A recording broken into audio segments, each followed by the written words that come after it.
एक बार फिर से स्वागत है आपका मेरे YouTube चैनल पर।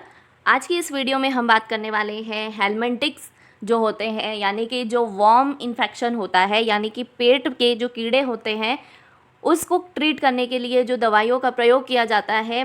कौन कौन सी दवाइयाँ होती है, पेट के कीड़े यानी हेलमिंथिक्स होता क्या है, कौन कौन से प्रकार के जो है वर्म हमको देखने को मिलते हैं, कौन सी दवाइयाँ हैं, क्या डोज होते हैं, उनके क्या ब्रांड नेम होते हैं, किस कंडीशंस में यूज़ कर सकते हैं, किस कंडीशन में नहीं देना होती है, सारी चीज़ें इस वीडियो में हम देखेंगे। तो वीडियो लास्ट तक देखिएगा। ऐसी और वीडियोस के लिए चैनल को सब्सक्राइब करेगा। वीडियो पसंद आए तो वीडियो को लाइक करना बिल्कुल मत भूलिएगा। तो चलिए वीडियो को शुरू करते हैं। सबसे पहले हम देखेंगे हेलमिंथिक्स इन्फेक्शन, यानी कि पेट में कीड़े होना। जो कीड़े होते हैं यानी कि जो वर्म होते हैं उन्हें हम बोलते हैं हेलमिंथिक्स। उसका जो इन्फेक्शन होता है वो क्या होता है, तो सॉइल ट्रांसमिटेड हेलमिंथिक्स इन्फेक्शन, यानी कि यह जो कीड़े होते हैं ये जो है ट्रांसमिट कैसे होते हैं, तो ये कंटामिनेटेड सॉइल से ट्रांसमिट होते हैं। और ये क्या करते हैं, पैरासाइटिक, यह एक पैरासाइटिक इन्फेक्शन होता है, यानी कि वर्म की जो स्पीसीज़ होती है, अलग अलग प्रकार के जो है पेट के कीड़े होते हैं जो कि हमको देखने को मिलते हैं, जो कि सॉइल से ट्रांसमिट होते हैं इंसान में। They are transmitted by egg present in human faeces, यानी कि जो ह्यूमन का फिसीज होता है, स्टूल होता है, उसमें जो एग प्रेजेंट होते हैं उससे ये क्या होते हैं, ट्रांसमिट होते हैं। कंटामिनेटेड सॉइल से ट्रांसमिट होते हैं, जहाँ ऐसे लोकेशंस या ऐसे लोकेलिटीज़ एरियाज जहाँ पर प्रॉपरली सैनिटेशन मेंटेन नहीं होता है, एनवायरमेंटल सैनिटेशन मेंटेन नहीं होता है, प्रॉपर लोग हाइजीन मेंटेन नहीं करते हैं, जो स्टूल और फीसेस होते हैं ओपनली जो है करते हैं, प्रॉपर टॉयलेट्स का यूज़ नहीं करते हैं, प्रॉपर हैंड वॉश नहीं करते हैं। तो ये सारी कारणों के कारण क्या होता है, हेलमिंथिक्स इन्फेक्शन कॉज होता है, यानी पेट में कीड़े होने की जो कंडीशन है वो अराइज होती है। यह छोटे बच्चों में काफ़ी देखने को मिलता है। यह जो इन्फेक्शन है, आपको यहाँ पर कीड़े देखने को मिल रहे हैं। जो वर्म होते हैं वो कितने प्रकार के होते हैं, तो पहला है विपवर्म। आपको विपवर्म देखने को मिल रहा है इमेज में, यह जो है ये विपवर्म होता है। नेक्स्ट जो है वो टेपवर्म है, यानी कि आपको इमेज में दिख रहा है जो स्ट्रक्चर है, यह कौन सा वर्म है, टेपवर्म है। नेक्स्ट है कोकिया। ये जो है कोकिया जो होता है यह आपको राउंड स्ट्रक्चर में देखने को मिलता है।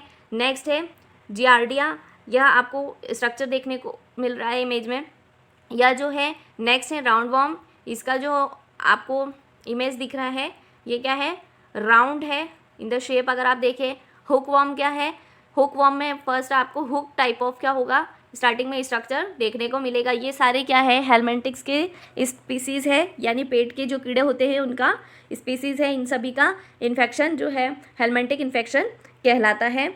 अब हम देखेंगे एंटी हेलमिंथिक्स ड्रग्स, यानी कि हेलमिंथिक इन्फेक्शन यानी पेट के कीड़ों का जो इन्फेक्शन है उसको ठीक करने के लिए जो दवाइयों का प्रयोग किया जाता है उन्हें हम एंटी हेलमिंथिक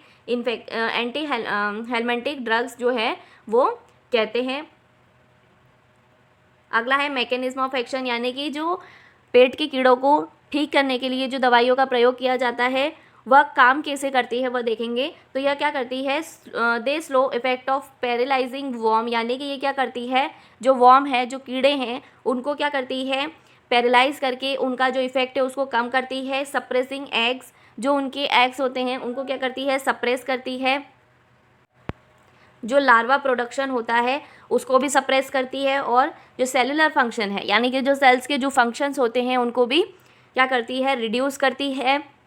नेक्स्ट क्या करती है, एल्बेंडाजोल और मेबेंडाजोल क्या करती है, यूटिलाइजेशन ऑफ ग्लूकोज, यानी कि जो वर्म होते हैं उनका सोर्स ऑफ फूड या सोर्स ऑफ आप एनर्जी बोल दीजिए, वो क्या होता है, ग्लूकोज, जो कि उनको हेल्प करता है एग प्रोडक्शन में, स्प्रेडिंग में। तो उसको क्या करती है, कम कर देती है। और जो सेलुलर प्रोसेस होती है, सेलुलर जो फंक्शंस होते हैं वर्म के, उनको भी क्या करती है, रिड्यूस कर देती है, जिससे क्या होता है, यह इन्फेक्शन ठीक होता है। जो वर्म्स होते हैं वो क्या होते हैं, डिस्ट्रक्ट होते हैं, रिड्यूस होता है, उनका जो मल्टीप्लिकेशन हो रहा है, जो स्प्रेड हो रहा है वो क्या हो रहा है, कम हो रहा है। और ये इन्फेक्शन को क्या करते हैं, या मेडिकेशन ट्रीट करती है। अब हम देखेंगे कौन सी दवाइयाँ हैं और उनका क्या डोज होता है जो कि वर्म इन्फेक्शन को ट्रीट करने के लिए यूज़ किया जाता है। तो सबसे पहली जो दवाई है वो है एल्बेंडाजोल।